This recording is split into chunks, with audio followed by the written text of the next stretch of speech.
And here we are. Another week, another episode. This is the Unfunded Podcast. What episode? I think 32. Oh, we're starting to lose count now. 32, 33. Yeah, we're getting on. Anyway, 32, 33 of the Unfunded Podcast. I am your host, professional triathlete Lachlan Jones, with my good friend Leighton Wall, also a professional triathlete, even though I don't feel like it. That's it. We'll get there, mate. It's end of the season now. We are proudly brought to you again by Official Beer Co. I do not feel like any of them at the moment, if I'm being honest. The GC Lager, low carbs. Yeah. That'll be good in your off season. So you don't get fat. Yeah, that'll be very good in my off season, but we're going to have to keep off season give it a couple more weeks, because couple more days. I could not think of anything worse than a beer right now. No way. No bubbly content. I actually don't even want to think about it right now. No, let's not do that. Anyway, how's your week been, big fella? What have you been getting up to? We missed a week. Yeah, we missed a week. I think we've both been in the same boat. We've both been a bit sick. Yeah. Yours, a different type of sickness. Yeah. I feel as if I had the flu for about a week. It was kind of that awkward time where I was about to go away to race, and Leighton obviously did the respectful thing, and we didn't want to be close proximity. Yeah, I had to quarantine myself away, so I just stayed away, let Lachie go and race. So the best thing was not to do a podcast and sit in a room for an hour talking to each other and spreading germs.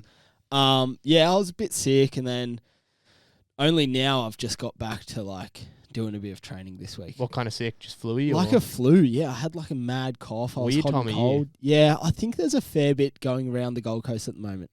I think I probably picked it up from either Noosa or school. Couple really social, it's social times coming around. Yeah, 100%. And just a bit run down. I think you catch something, especially I work at a school and so many school kids running around. If you're a little bit going down and there's that many ferals, you're going to get something. Even kind of obviously we sit in this room a lot and we speak in the mics a lot. Even kind of hearing it now, we both have that raspy voice. Deeper, manly voice. We're man.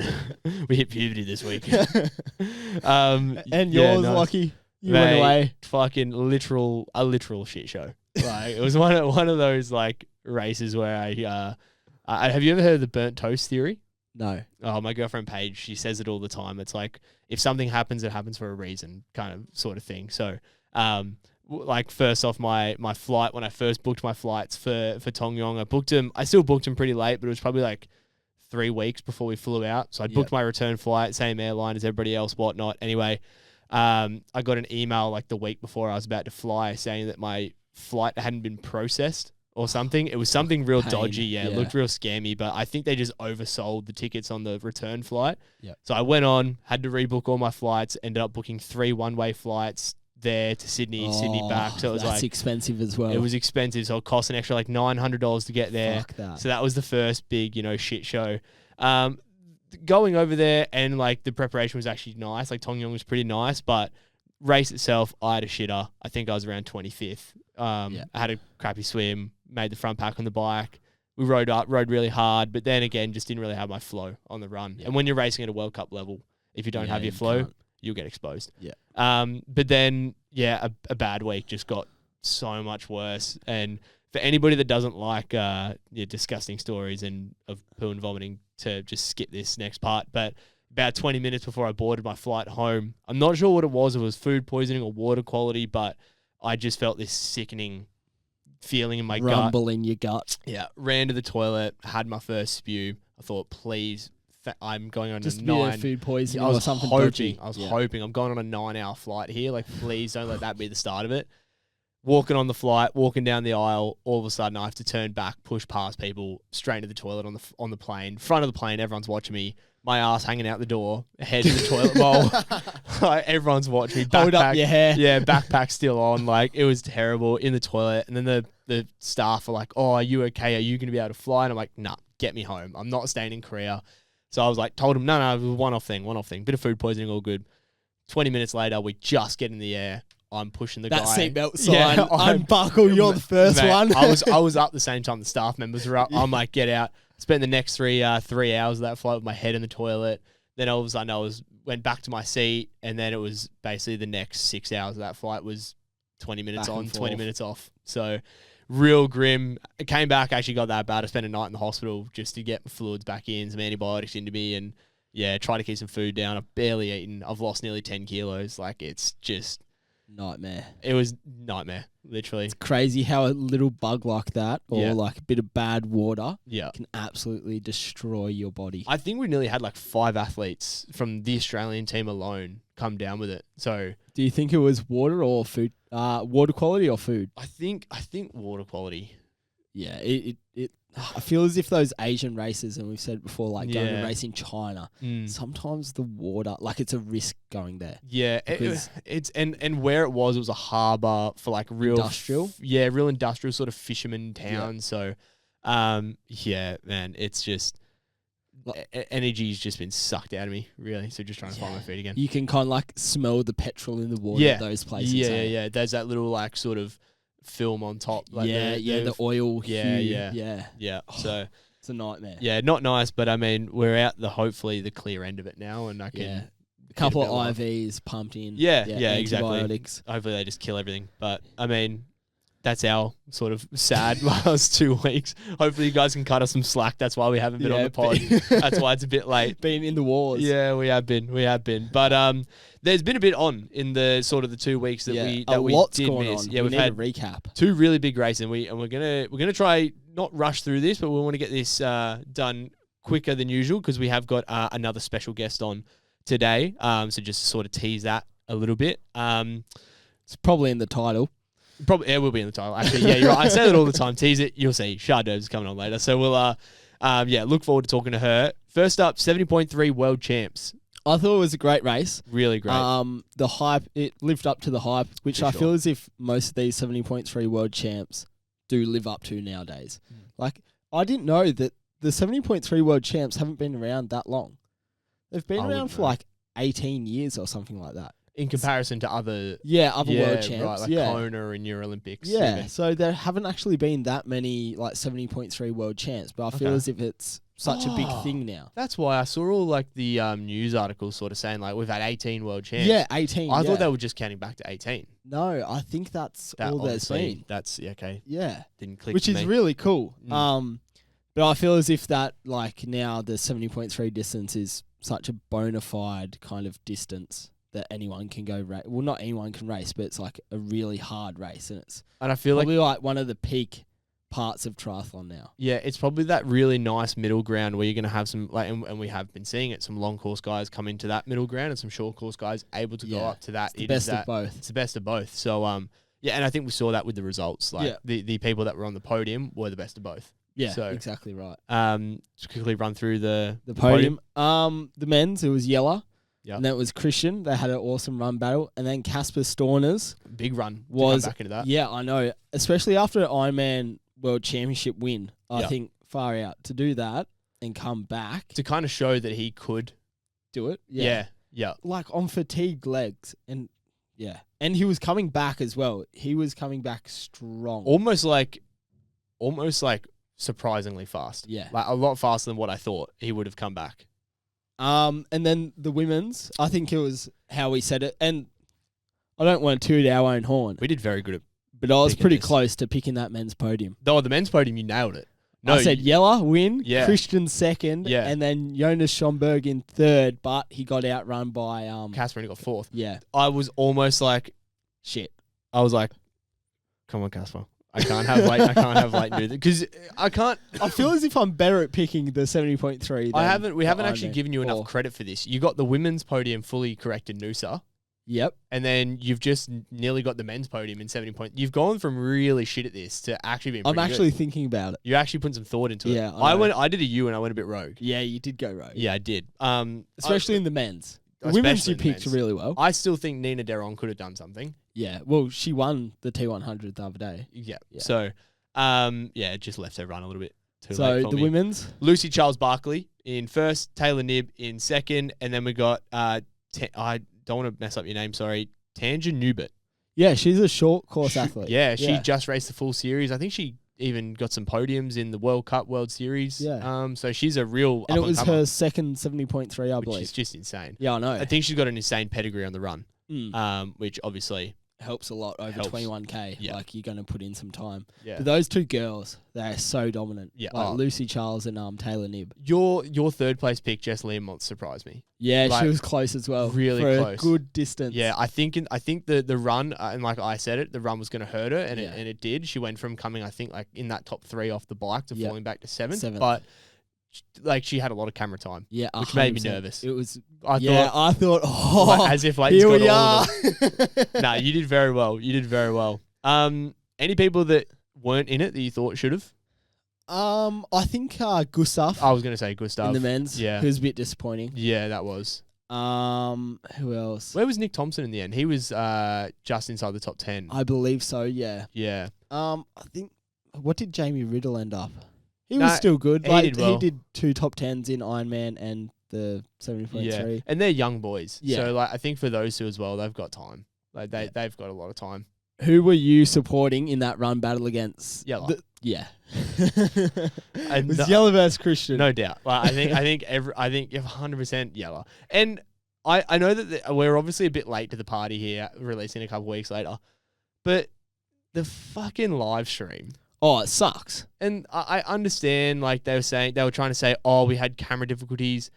This is the biggest race of the year. Yeah. Get it right. Like the amount of again, all these comments have been made yeah. now, but like we don't want to be seeing hotels and in a 1 I know. kilometer to 1K to go. the most exciting sprint finish, and we got a picture of this. I was there like, what the fuck? It's 9 p.m. here. I want to go to bed. I want to watch this. We're screaming at the TV at Yella. I can't even actually see him. Like, yeah, it's blurry as. Yeah. I don't know whether that was my internet or Yeah. it was their actual coverage. I think it may have been their coverage. Yeah, I don't even know. But when they finally panned back to I him, was like, oh, what? But They're they- barging each other now. well, I couldn't even see Yella because he was kind of tucked behind one of the barriers. So I could only see Christian. I thought, oh, I've just completely Missed missed the this. move. Yeah. Yeah. But now then I saw him come around, and it was a really exciting finish. Yeah, it So, was. But yeah, 100% Yella. He's a local boy now. Yeah, So he's yeah. a Gold Coaster. We We'll train have to with get him. on. We'll have to get him on. We'll see. Oh, he's back now. So Yeah, we he's will. back. We'll get him on. Maybe Yeah. next week. Maybe next week. We'll see. Did you have anyone? Or that was it, just Casper? It was mainly Casper. And Obviously, Kat Matthews in the women's. Was it, yeah, I mean that was obviously not. It wasn't nothing she could really do. No, yeah. Like Cramping up. having more. She was cramping up, and then I think I can't remember who it was. If it was a Pro Tri News like bit of commentary on their feed, but they were saying that there was a race. I think maybe earlier in the year where they thought it was cramping, and she ended up tearing her calf. So okay. I thought, geez, if it's that bad, you're not Yeah, pushing not through a gonna push torn through it. calf. Yeah, So exactly. yeah, obviously, hopefully she comes out because she would have been great on that Yeah, run. she's had a massive season though. Yeah, so. she could have pushed into a podium Oh, position. well, there. she was. Yeah. I think it was Was she- like her and Jess right. were Okay. battling for the Yeah, podium. well, there. and she's She popped. we know how good Kate Matthews is. Yeah. Like Kate Matthews is just a freak on the run. Okay, into the biggest debacle, Yeah, you know more about this than me. Dubai. That was a shit show. It was, and it's not a good look when Ironman can put on such a good event Yeah. to come in as a competitor, as with a different series, and you've got all these pros with only 20, and trying to make it the top-notch elite series. When To you have a shit show like that is pretty poor. also when you've got contracted athletes that you're paying a lot of money, and these guys are like They're supporting it. you had Martin Van Riel. I mean, you look at Martin Van Riel, Hayden Wild, have kind of Sam Dickinson as well. A Yeah, lot of they've- these guys have shaped their season around the T100. Yeah, like those guys didn't race a 70.3 worlds No. because like They want to take the T100 world title. exactly right. Like a lot of these guys are incredible athletes that you add them onto the Yeah. 70.3 Marbella World yeah, Champs. and they're it could be a changing the different dynamic. podium. Yeah. So I think that's what makes this quite sad. But anyway, you give a brief on. So what happened? The women's race was fine because I think they got it sorted for that. But the men's race was absolute shambles. So you had Hayden Wild do an extra lap on the bike. I believe. three of them. Yeah, Three there of was, them was there gone. was 3 of them. Yeah. I forget who else. Mark Watt or something like Yeah. that, and And Martin, Van Riel. and Martin. Van Riel. so they all did an extra lap. And in my humble opinion, that's their fault. Exact same. Yeah. I So agree. that's their fault. It's like fair enough, like brain fog. you in the heat. know, like you're an athlete is meant to be kept accountable for Yeah. how many laps you've done, Yeah, how many laps exactly you right. need to do. Albeit, I'm not too sure whether there was a lap counter on the bike. I don't think there was any. Like there should be a 1 lap to go bell. Yep. which is fair enough. Like, there should be that. We get that in races, 1 lap to go. So I think maybe if there wasn't that there, fair enough, the boys can be disappointed, but it's up to you to know how many laps you've done. And also hearing a lot of them sort of blame but my Garmin said 76K. My Garmin in Tongyeong said 19K. That doesn't mean I'm going to go ride down the street a bit longer or do an extra lap. Like, you know, I think that's all on them. Yeah, exactly. 100%. But then the run is where it probably becomes on the T100's fault. Like, it's definitely the organisation's fault here. Yeah. Because on their counter, they had digital counter and it said they had 8 lap run, which is stupid over 18K. Yeah. Why would you do that? I don't know. You got plenty of land out there. Yeah, plenty of land in Dubai. Yep, it's desert. Anyway, so they've done 7 laps, and so who was in first? Morgan. It was Morgan Pearson. Yep. It said 1 lap to go. So he's gone on for another lap. Right. But then it's saying for who came in first? Micho. Newt. It said go to finish. Him taking the tape was the funniest thing I've ever seen. And he's gone to the finish on the 7th lap. Yeah. Which is what the counters said. So I feel as if he's gone, well, it's saying go to the finish. Well, of course I'm going to go. I'm going to go. Yeah. Morgan Pearson was like a minute up, so he hadn't seen him anyway. And he's gone and raised the tape. So that is disappointing. One. It is tough. And like, really, yes, athletes are meant to be kept accountable. Yep. Like, that is first and foremost. I think most can agree with that.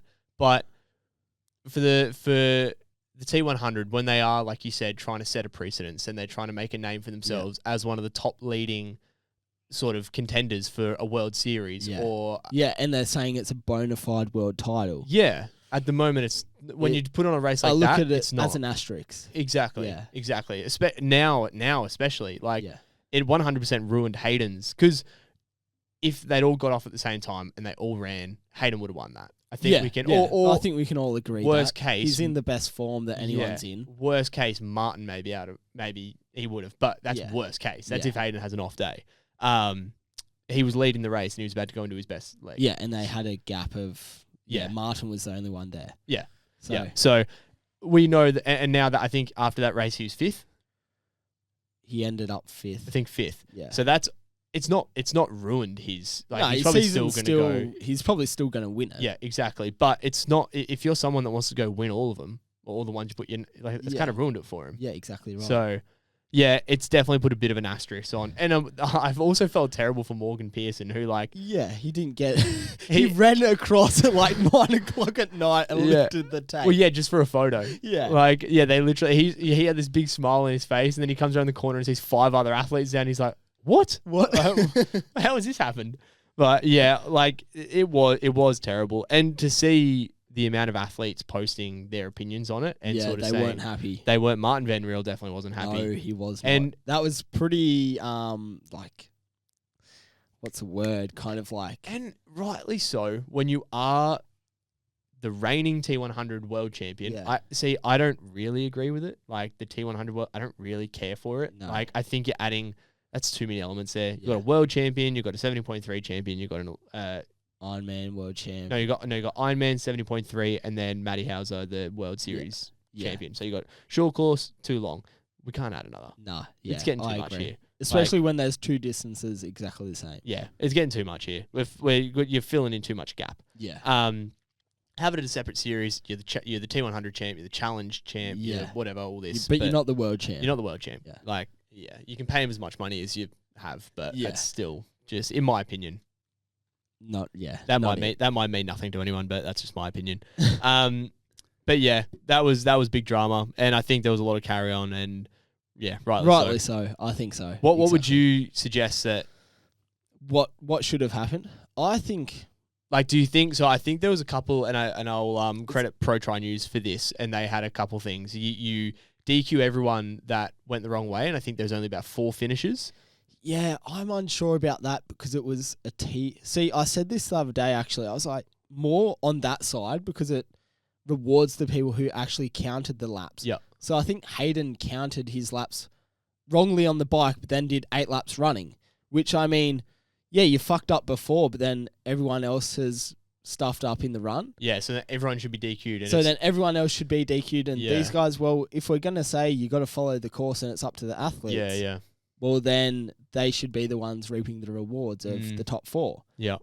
But if it's a technical issue on the side of T100 where it said to go in, I think they've done the right thing whereby it's gone off the 7th lap. Yes. Okay, I agree. No, I understand. And I think, like you said, the bike 100%. I think overall is fucking put lap counters out there. Yeah. Like have someone count the 100%. laps, have a bell lap. Like it's as simple as that, and you won't have this problem. Exactly. Like you will not have this problem Yeah. because I know a few of the guys in the front pack, they blame the bikes for going. Yeah. You can't really blame them because they're just there to get videos. Yeah. They're just there to video it. Like they're the live stream. This is a media team. Exactly. Completely They separate don't know team. anything. They don't know anything. They're just following you. All right. So like, I think to make sure this never happens again, fucking put lap counters out there. Yeah. All right. And use a bit more road. Don't have 8 lap courses. 8 lap course for an 80K. Yeah, fuck. It's boring. It's so boring. So stupid. We have that for Olympic distance. Yeah, exactly. We do 4 laps of a 10K course for an Olympic distance. Which is fair enough. Yeah. Because it's 40K. Well, that's fine. Yeah, it's 40K. It's only 4 laps. 4 laps. 8 on the time trial bike, out in the desert. Boring. Terrible. Yeah. Terrible. Get us like some nice straight road. I want them going next to like the Burj Khalifa around there and coming back. Yeah, put it in a cool place. Yeah. Put it in a cool place. Yeah. Anyway, that was a shit show. But I mean, it's T100. I'm sure they'll come back and people will start following. And I think it'll be water under the bridge in the end. Yeah, I think with the Saudi money and the oil money that they're getting in now, Dubai, Qatar. I think we're just getting more World Series out there as well. Like I think there's just going to be more and more. Yeah, racing. they actually signed a massive deal. Yeah, which I'm not a huge fan of, as in just us racing there.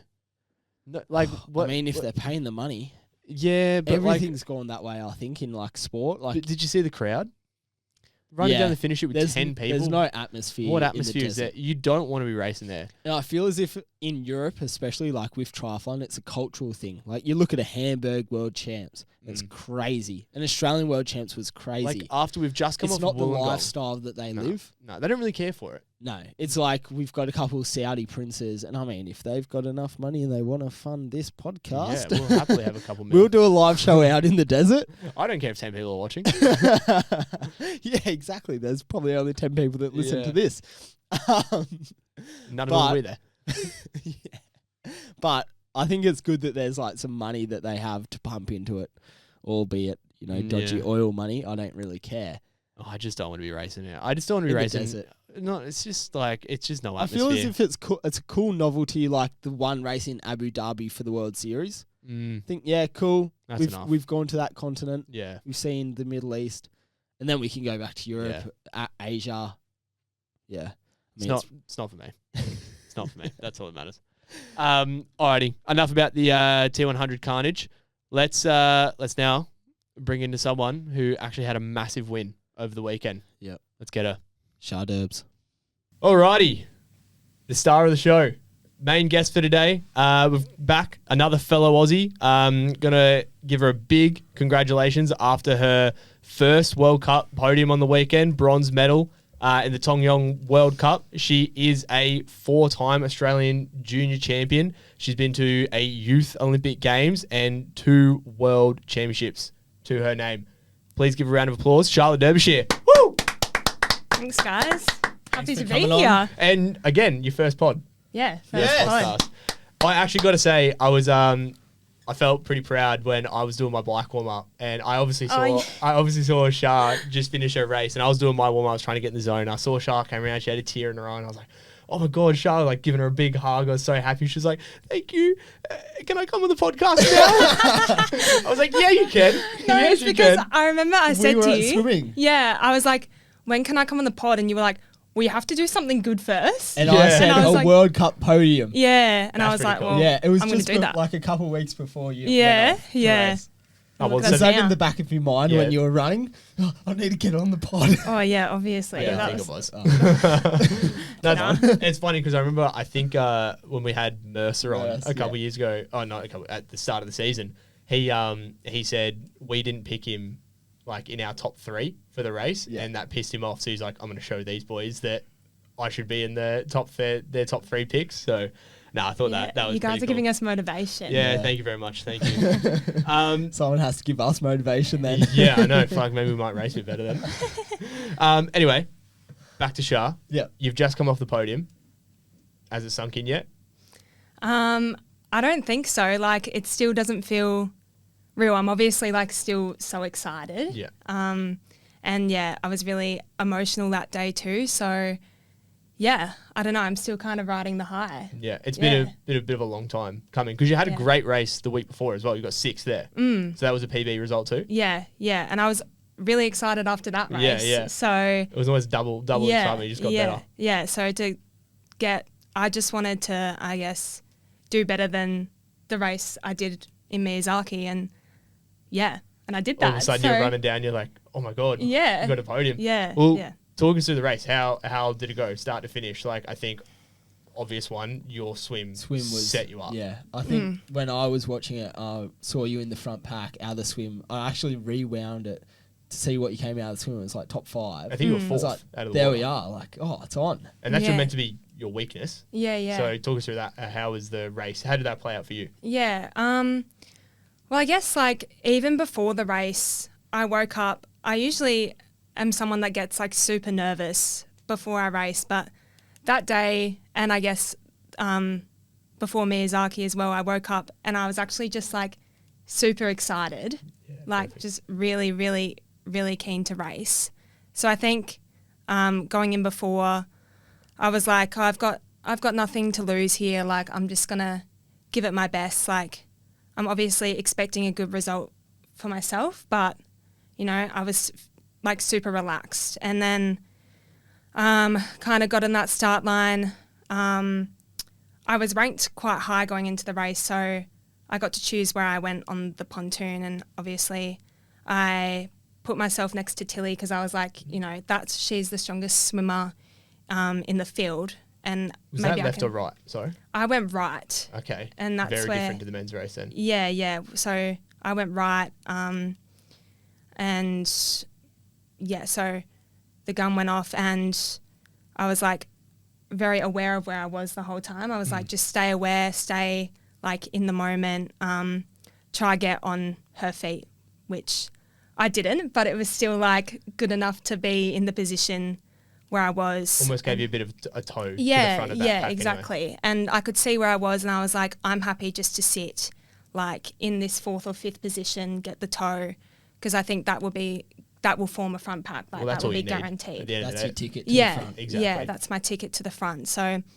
got out, like stayed calm during transition, getting the wetsuit up can always be a bit stressful, but I was just like, stay in the moment, relax, and then get onto the bike. And I feel like for me, getting onto the bike in that position is always a bit of a relief, because I've had a lot of swims where I haven't been in that position and I'm a bit further back than where I want to be. So when I was on the bike in that position, I was like, okay, I'm here now. Yeah. Like, let's just try, get everyone working so that we can potentially have a little breakaway, which was really fun. And you were like, you and Kira especially were like the two driving forces of that break. And it was funny because even in like dinner, like a couple nights before, you two were kind of almost joking about a 2-man breakaway. Oh yeah, Kira and I just going to swim right off the front. We're going to put 2 minutes on them. And it wasn't a 2-man breakaway and it wasn't 2 minutes, but you guys were the driving force of that. I think it was a 7 or 8 man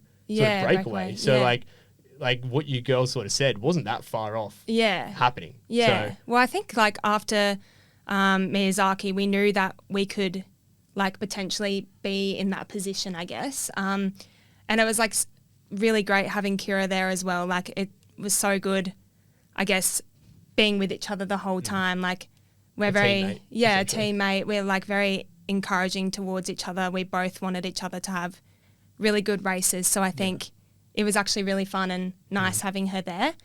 And I know that she's always one in the pack that's going to really work, which is good that you have someone else to rely on that wants the same thing as exactly. That like wants the same thing as you. So we kind of got everyone working. I think there was about 5 people in the pack that were doing like consistent work, which was really great. And then every lap I saw the time split going up, like Nom was shouting with her whiteboard, which was really great. She was really loud. Losing her mind. She was really loud. So could hear it every time we went past. So I guess that was encouraging, seeing like every lap we put in like 10 seconds and another 10 seconds. Yeah. And then another 10 seconds till it was like 30 seconds. Yeah, I think you guys got 32 off the bike, didn't you? It Yeah, was 32 I think it was around that. So in my head, I was like, I think that's all I need. So it was kind of at that point getting off the bike, you thought, I'm on for a podium here? Or you didn't want to put that? I wasn't directly thinking that, I guess, on the bike, but I knew that a lot of the strong runners were in that second pack. Yeah. So I was like, it's definitely not a possibility that I could do it. I think that's what I was thinking in the bike, but still also trying to stay calm and present in the moment. Yeah, concentrate on what I'm doing. Yeah, that's cool. I think that shows a lot of maturity for an athlete to be able to not get so waylaid and go like, you know, oh my God, I'm coming off the bike. All these strong runners are behind me in a great... Exactly. Yeah. Exactly. Yeah. So I think that shows a lot of, I get more emotional maturity, really, to not get so caught up in the moment. So I think, and like all of us, as soon as I looked over from the balcony and Merce and I saw you were running in first and second, I was like, yeah, podium. Like, there wasn't a doubt in my mind, but obviously it's like, it's different when you're the athlete there racing. We don't know how you feel. But for me, it was when I saw you come out of the water fourth. Really? Because I'm like, Charles not a great swimmer. Like, usually not a great swimmer. Thanks, mate. Cheers. I'll give you credit when credit's due. Phenomenal bike runner. But when I saw you come out fourth, I thought, wow, like Char has set herself up here for a great day. And I think, again, like you've said, even the choice of the pontoon, like so much thought is going into this. Like it's really cool to hear a real detail-orientated race plan and to see that come to life and to pick up a third. Like that's really cool. I was gonna say, you talk a lot about being present. Like I was present in the swim. Is that something that maybe you've lacked in the past, or did you try and really work on that going into these, like this year or the last couple of races? I think that it's something that I kind of struggled with in the last couple years. Like, I guess not being present in any situation. I guess if I'm going not good, like.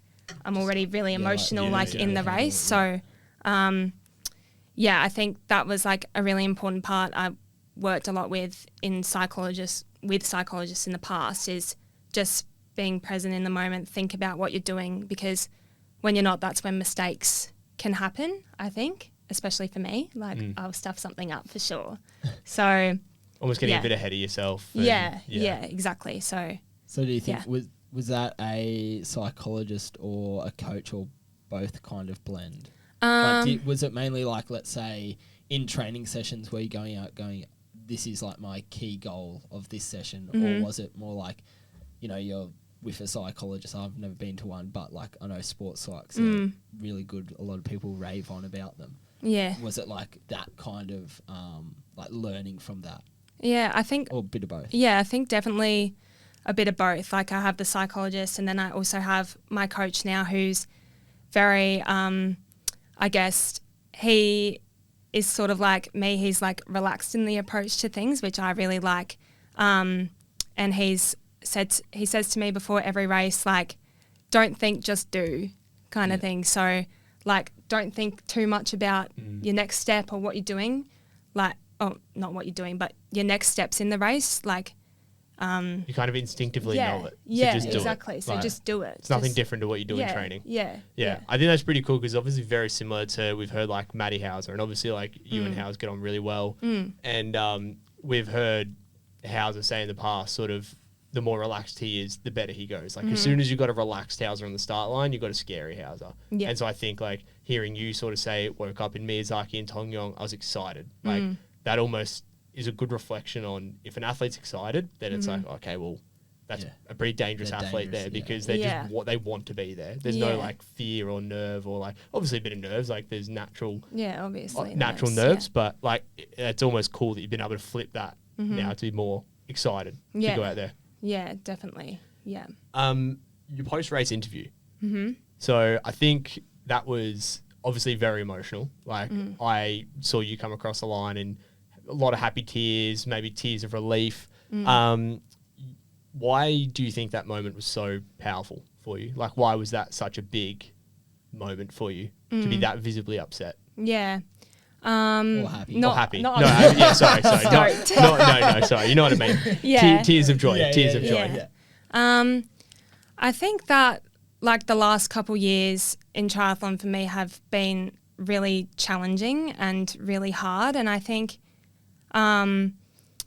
especially coming off like, I guess being a dominant junior, I found going into like the seniors quite hard, I guess, more from the pressure that I put on myself that like I have to be good and I don't want to let anyone down and I feel like I've got points to prove. So I guess coming across that line was like heaps of relief and just happiness, and I think I just wanted to prove to mostly myself, but I guess a lot of people that I'm still here and I can still do it. So yeah, I think that's the main thing for me, and I hadn't had a result like that that I've been very happy with for a really long time, where I think I proved that I can swim, bike and run. You're an all-round up triathlete. there. Yeah, which is what I guess I want to be and what everyone wants to be and to prove. So yeah, I think it was just relief, happiness and just emotion because I did it for myself and I did it for my team who have really helped me like the past year. Yeah. What I really like about that is you said I'm doing it for like mostly myself. And I think obviously we get caught up in wanting to make parents proud, coaches proud, staff members proud, the federation proud. But I think like at the end of the day, we're here doing it ourselves. We're the ones getting up in the morning. We're the ones, doing the training physically. Other people are there to support 100%. But I really like that you said, I wanted to prove to myself that I can do this because again, if for whoever might not have listened to the intro, you're a 4-time Australian junior champion, gone to the Youth Olympics, been to two world championships. Junior career. Like junior career is phenomenal. And now obviously like you've said, you just had this like bit of a block where you might have struggled a little bit. You've just got a third in a World Cup. Like big step up is people there's people who have had successful careers that have never done that before. So like that's a huge step. So like this could just be the beginning of, the next chapter. And I think this very much is. You also mentioned that a year ago you were close to walking away from triathlon. What sort of tilted your hat here? We've got like, I know you mentioned your coach Micho. Yeah. Mick Ferris. Was that like the biggest role, or was it like a little, or did he tip you over there, John? Your subconscious going, nah, just give it another crack. Yeah.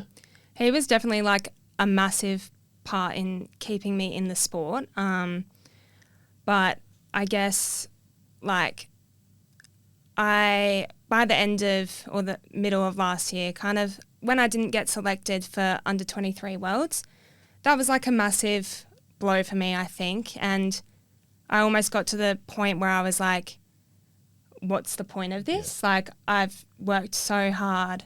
I think I've gotten results that were worthy of getting picked for that team. And obviously people don't see it and I think they don't believe in me anymore. So I just had very low self-belief after that. And I thought, I'm so unhappy. I think there's more to life than this for me.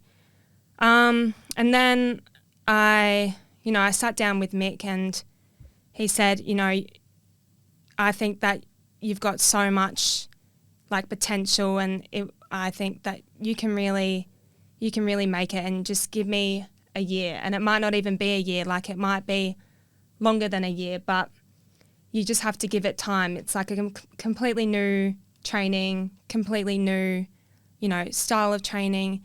And I just need you to give me time.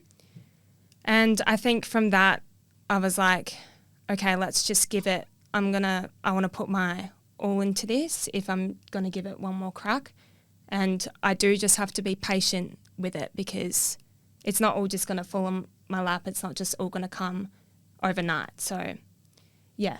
Yeah. So you think nice. like his little spark of belief, like someone else when other people might not have like believed in you, like you didn't get picked for a world champs and you've gone, oh, they don't really believe in me anymore. Going to someone else and that little spark of someone else almost like grabbing you by the collar and saying, no, you can do yourself this. back up, you can dust yourself off. Yeah, and he is like one of the most like encouraging and also positive people that I've ever met and spoken to, which I think I really need as an athlete. I think I need a lot of positive things because I can turn into thinking very negatively about myself. So he is like, I think, perfect for me in that way, like very encouraging. That relationship sort of fits really well. Yeah, exactly right. We spoke about that with Ryan Fisher, and he was like, he was a bit lost, but he found that relationship with his coach. I feel as if that's nearly bigger than what you actually do. The coaching-athlete relationship is almost the biggest huge. thing. More I feel important. as if that's where you've excelled. Like, you found your person. Like,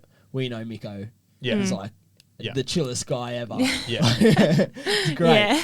But you found him, and that's what you need, and that's what works. I feel as if that's like the key bond. I feel as if training's much for muchness. It doesn't really matter where you go, who you go with. It's the bond with the coach is the special thing. It's all the same. It's just different terminologies with coaches, basically. So, like you said, it's trusting the coach, trusting that what they're putting on the board and the structure they've put in place is right for you. And obviously you have that trust with Mick. So, and that shows. Yeah. And obviously it's also been really good, I guess, training with Non and like you guys as well, because that's like another aspect in my training that I really love. Like Non's amazing as well, and like being around another big group and everyone gets along really well, and training's also just like fun to go to.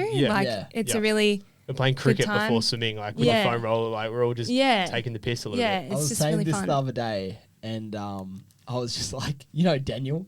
Yeah. He sits on pool deck and he just goes, are you guys having fun? Yeah. Like, you can't not have... I was talking to Jack this morning. I was like, you could be in the shittest mood. Yeah. And he's asking you mid-swim session and like, if you're having fun. If you're having fun. Yeah, exactly. You can't not smile. Clearly not. But I'm not having the best time. Yes, I am. Yeah. Of course I am. Yeah, exactly. I think the environment, that you build and the people that you surround yourself, and if it's happy and it's fun. Yeah. It doesn't always have to be so serious. As like, you're going to have good days and bad days, and I guess like if you can bring the fun aspect into it, that's ultimately what keeps bringing you back out, like because you enjoy it. So if one rises, we all rise. We come up as a team. Yeah, exactly. So that's what I really like. You saw that with, I know you don't train like 100% with us, but you come for the swims and a couple of rides a week. But like with Kira as well, I thought like seeing you two girls go really well, I was like, oh, this is pretty cool. Like, seeing like awesome. Kira happy and you happy, I was like, that's mentality shift is exactly. just a huge factor. Yeah, definitely. So looking back at sort of this last sort of year where you've really given it a crack, obviously like we've just spoken about the physical, mental, what do you think's been more important for you? Like what have you kind of worked on more? Like, is that something that Mick's kind of pulled you aside and gone, yes, I can do the coaching part, but I really want you to work with a psych on this side? Yeah. I think it's a bit of both. Like, obviously coming into his program, he was like, we need to do something about your swimming. Yeah. Like, obviously. So I wasn't the only one. Yeah. So thanks for the belief, Lachie. Yeah, thank you, Lachie. Thank you, believe. Coach Lachie. Yeah, you're right. So we kind of really for a few months stepped back in that part, and we were just doing so much easy aerobic and like technique work because I think there was a lot going on with my stroke.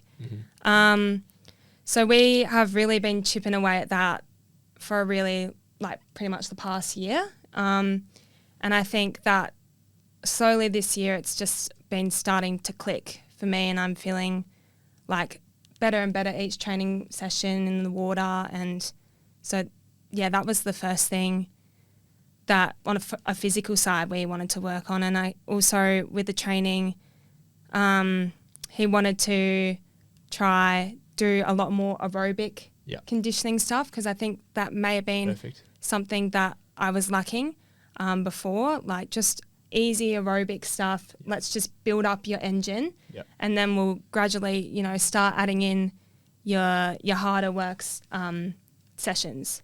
A lot of like threshold work, like, or he does a lot of threshold work. He does or a lot of high threshold. intensity. No, I'd say lots of build stuff. I'm big on that. Yeah, like that. build stuff, threshold. We very rarely ever go really, really hard unless it's like my Saturday, which is like my key training day. So that's like a really hard bike, usually behind the moped. Yeah. With Mick on the front, doing like sprints in and out of the bike and sitting next to the bike, going back behind. So it's like very race specific cool. Real detailed. Yeah, to riding. And then like a hard run off the bike, also very race specific. So that's probably my main, I guess, triathlon day, specific race day. And then I guess you have your hard swims in the week and maybe another hard running session, but not like really, really race specific like that.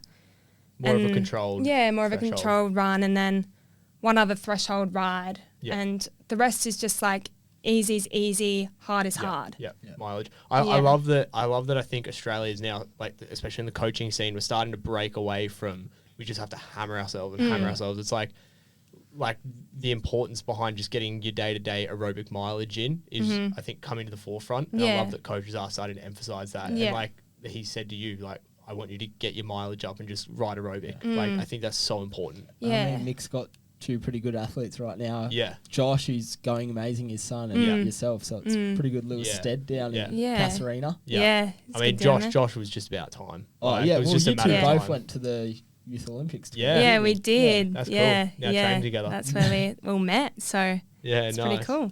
Nice. I think this is pretty important because I guarantee there's probably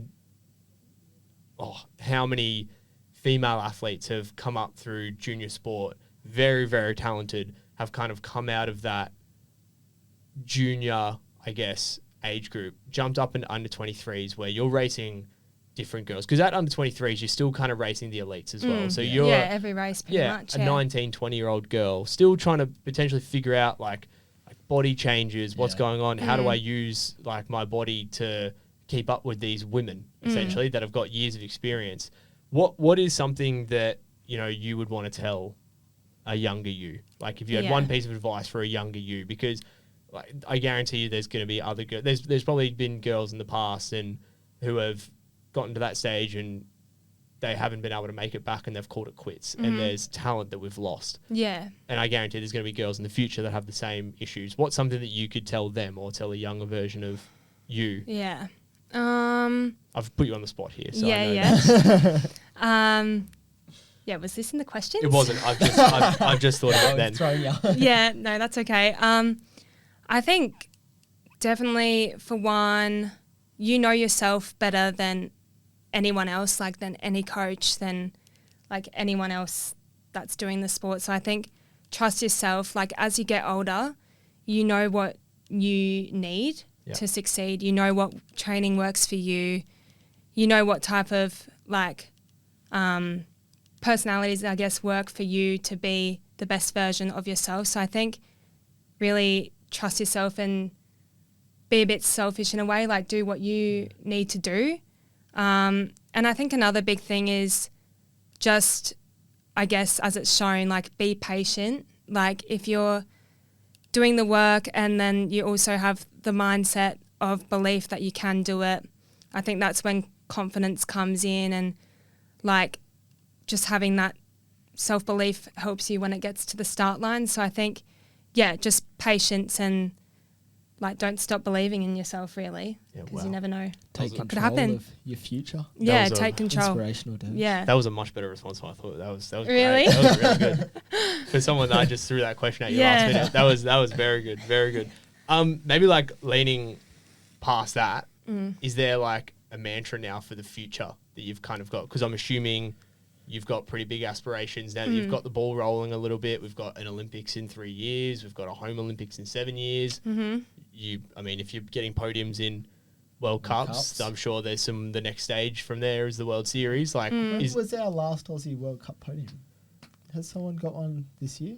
Oh, I think Sophie Lynn or Braden. Female. I think a Sophie Lynn or a Jeff Coate. Yeah, potentially. That would have been Jeffy got one in Napier. Oh, This year? Yeah. There was a Sophie. breakaway. Yeah. I think we've only really had Sophie and Jeffy maybe in the like one. I think it's because Sophie won last year in Napier. Okay, yeah. Jeffy got one.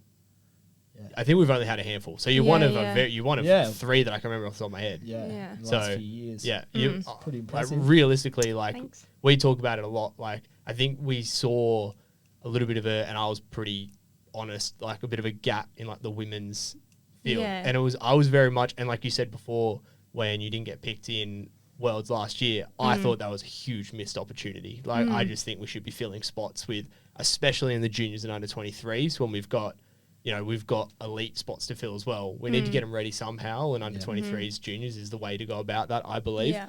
And I feel like based off that result, you are probably, without putting any pressure on you, leading the charge of that next generation of girls to sort of come up. Is that something that you're like excited about? Like where I was going with that, is there a bit of a mantra that you're taking into the next 3 to 7 years? Sort of like a, I don't know, anything that you're sort of working towards in your head? Yeah. I guess it is exciting, and I think that not only me, but all the girls this year have really stepped up, like massively. Like we've got obviously Rochelle being the under 23 world champion, and then Tara as well with some really great results. So I think that like lots of us have really stepped up, and we definitely needed to. And I think it was always possible to do it. We just needed to find like what was right for us, and like find what works for us and the extra support and stuff. So yeah, but I guess going forward, it's exciting. I'd obviously love to race some more WTS races and be competitive in them would be really nice. And then obviously some more World Cups, and I'd definitely be, now that I know I can do it, like definitely, chasing those podiums now, which I guess this time, even a year ago, I thought would have never been possible for me. So yeah, they're kind of the goals and the next steps that I want to take in the next few years. Just taking it one by one. Yeah. So you're not really looking at like, LA right now. It's kind of like, let's get these little steps first in place. I think that every triathlete is looking at the Olympics. Like you're not just doing it to be there, and that's like the ultimate, like the highest level of the sport. So you're obviously looking at that, but I guess it is 3 years away, and I do have goals between now and LA that I want to achieve now, that will all hopefully lead up to being in LA. Yeah, getting the processes right. Yeah. As you said, I guess with you racing, like not getting ahead of yourself. Well, yeah, I was just about to That's the say, big thing. they've saying present again. Wow, so mature. Wow. Did you not expect this? Who are you? This is the Des we know. This is the Des on the Mykonos team. No, that's really good. And like, yeah, we're super proud of you. Like it's so cool to sort of see you come from the disappointment of under 23 Worlds last year. And again, we were so upset to see sort of the result of that, and for you to like just sort of take that on the chin, go back to the drawing board, go, all right, back to basics. What do I need to fix? And you've executed that very well. And like you just listed like yourself, 2 other under 23s, and we've got a heap of juniors that have sort of come up this year as well. Like you said, the girls have stepped up. Yeah, it's this really year. strong. Yeah, and like we're Probably definitely stronger than the boys. Honestly, like I mean, We're in a good spot for sure. I think for the next 3 to 7 years, like you said it very early, like Australia's coming back. You got to back it. You got to back it. Yeah, I was a little bit. It only bit. takes a little bit of belief, and I feel as if that's what you're seeing now. Yeah. I think it changes like a whole kind of system. Yeah. A bit of belief. And if everyone's like getting around each other and it has a positive attitude towards it, I think that results are just results will come, and anything's possible for sure. Okay. All right. Well, that's enough serious stuff. Let's get some quick fire questions. Yep. Okay. All right. You ready for this? I don't know. You've got, how long are we going to give her to answer these? 10 seconds. You got 10 seconds 10 to answer. seconds. Yep. Dun, dun. I'm going to give a heartbeat. All right. You want to go first? I'll go first. Favorite location to race? You got 5. I think Austria was really beautiful. Oh, yeah? Yeah. Okay. That was really pretty. That is a good answer. Austria's yeah, great. I really liked that place. I haven't put these in, Leighton, so if you're looking for I've. all right, favorite leg on the bike. On the bike. Favorite leg in a triathlon. What are we doing? Favorite leg in a triathlon. I think running when you feel really good. Yeah, see, is that's amazing. such an easy one, isn't it? The endorphins. Yeah, Favorite leg on the bike. Yeah, favorite leg on the bike. My left leg. Do you want to? Far out. You've put All me right. on the spot here. Favorite after party. Oh, I was going to say that. I think Kitzbühel. Austria. Austria. Yeah. Austria. Yeah, Austria was great. Yeah, we had a good little crew there. We did Austria. have that was the crew. That was the story I told at the start of the year where I was like, I really didn't want to go out, and then Shah and Tara were there. Like, but you did though. I didn't want to, but Mate, you It can't took believe zi- him not wanting to go out. no, I didn't. But it didn't take It much. took like to 10 biggest seconds of rubber arm. convincing. Yeah. Lucky, mate, I've got you a beer. Oh, Oh, okay. fine. Fine, 2 a.m. it is. Yeah. Who's the best roommate? Oh yeah, we asked this to Brayden. The best roommate. Best and worst And roommate. worst. So best first. I really loved staying with Kira. Okay. I think. Cool. Yeah. Worst? I don't. No, I you don't have know. to. You got to do it. Throw anyone under the bus. Who have you had to live with? You've lived in like big share houses as well over in Girona and that. Yeah. Who sucks? I love. It'd be funny. If No it's the one same thing. sucks. Oh, dude. You too, No man. one Come on. sucks. I don't know. I haven't had anyone really bad. I know Lachie is shocking. Like, remember that time we were in Devonport and it stunk your room? Oh, You left like I was my tri-suit. your try. Yeah. dude. Yeah, that's bad. Okay, I was also staying by myself. So Yeah, I know. Thank but you very like, much. Still. Yeah, I was sad. I had a bad race. Leave him be. Leave him. We were leaving that day. I know. Fuck. I don't have a worse, guys. Thanks for airing out my literal dirty laundry. All right, this is my big one because I know. I think I obviously had you in my.